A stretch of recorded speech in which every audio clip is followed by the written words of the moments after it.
पवित्र वैशाख पूर्णमी अवसर में शंकरपुर स्थित श्री श्री शंकरेश्वर देव क्षीरसागर महोत्सव महासमारोह अनुष्ठित हो जाइए। उपलक्षे श्री शंकरेश्वर देव विजय स्थली में बहु भक्तों समागम होता। क्षीराभिषेक पुरी ब्रह्मगिरी कृष्ण प्रसाद सत्यवादी कणास और चंदनपुर आदि 18 देशर शह शह गोपाल बा यादव समवेत होते। स्वतंत्र पूजार्चना पर आरंभ होता शंकरेश्वर क्षीरसागर महोत्सव। समवेत भक्त मान जयध्वनि मध्य भक्तिपूत परिवेश श्री श्री शंकरेश्वर देव मस्तक शह शह गरा क्षीर ढला जाइथिला। चलित वर्षर क्षीरसागर महोत्सव में पुरी विधायक जयंत कुमार षडंगी, राज्यसभा सांसद सुभाषिष खुंटिया, 18 यादव समितिर सभापति गंगाधर बेहरा, उपसभापति चित्तरंजन जेना, संपादक प्रशांत कुमार यादव, कोषाध्यक्ष गौरांग बेहरा, सह संपादक पीतवास बेहरा, पुरी सिंहस्थान यादव समितिर संपादक संतोष कुमार बेहरा प्रमुख जोग देइथिले। क्षीराभिषेक सह श्री शंकरेश्वर को खीरी, खेचुड़ी, डालमा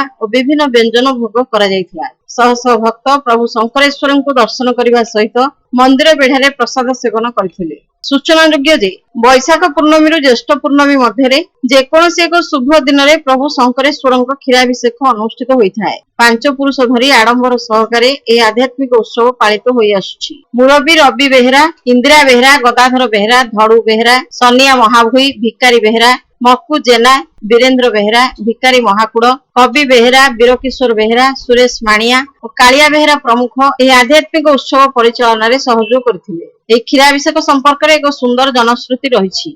जगन्नाथ विद्याधरपुर कृष्ण बेहरा नामक जड़े व्यक्ति शंकरपुर में गाई गोठ करथिले। से गाई गोठरू एक काली गाई प्रत्यह प्रातः काल आसी वर्तमान प्रतिष्ठित श्री श्री शंकरेश्वर महादेव आस्थान पूर्वर एक कंटा बण में आच्छादित हुंका उपरे ठिया हेबा मात्रे गाई चिररू आपे आपे क्षीर निर्गत हेबाकु लागे। कृष्ण बेहरा दिने गाई पछे पछे जाई देखिथिले जे उक्त हुंका उपरे काली गाईटी छिड़ा होईछि और ता चिररू से हुंका उपरे आपे आपे क्षीर धार झरी पड़ुछि। यह देखि से आश्चर्य हो जाइथिले और कौतूहल वशतः गाई धरा पांचन गाई छिड़ा होइथिबा हुंका ऊपर को आघात कले। फले हुंकाटी भांगी जिबारु देखागला जे सेठारे एक लिंग और शक्ति रहिछि। यह देखिबा परे से हातरे थिबा गौड़ छता को उक्त स्थान रे पोति देई तत्क्षणात ग्राम को दौड़ी जाई समस्त यादव भाई मानक ए विषय अवगत कराइथिले। प्राय 6टी ब्लॉक रो यादव मानक एकत्रित करी 18 देश स्थापन करने सहित हुंकार आविर्भूत लिंग और शक्ति को वैशाख पूर्णमी दिन श्री श्री शंकरेश्वर नाम रे प्रतिष्ठा करी क्षीरसागर रूपे प्रभुंकर जन्मदिन पालन करथिले।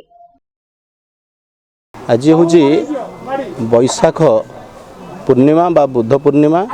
यह हूँ ठाकुर श्री श्री शंकरेश्वर देवर जन्मदिन। यही दिन में ठाकुर आविर्भाव होता हेतु क्षीरसागर महोत्सव 18 देश आनुकूल्य अनुष्ठित हो पाखापाखि 5000 रु 7000 लिटर क्षीर आज ठाकुर पाखे क्षीरसागर हेब।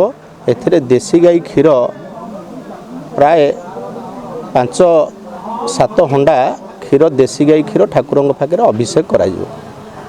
आज कार्य महाप्रभुंर आज जन्मवार्षिक उत्सव प्रभुंर आज क्षीरसागर रूपे परिचित आम सारा पुरी जिला एवं सारा राज्य भी परिचित शंकरेश्वर महादेव।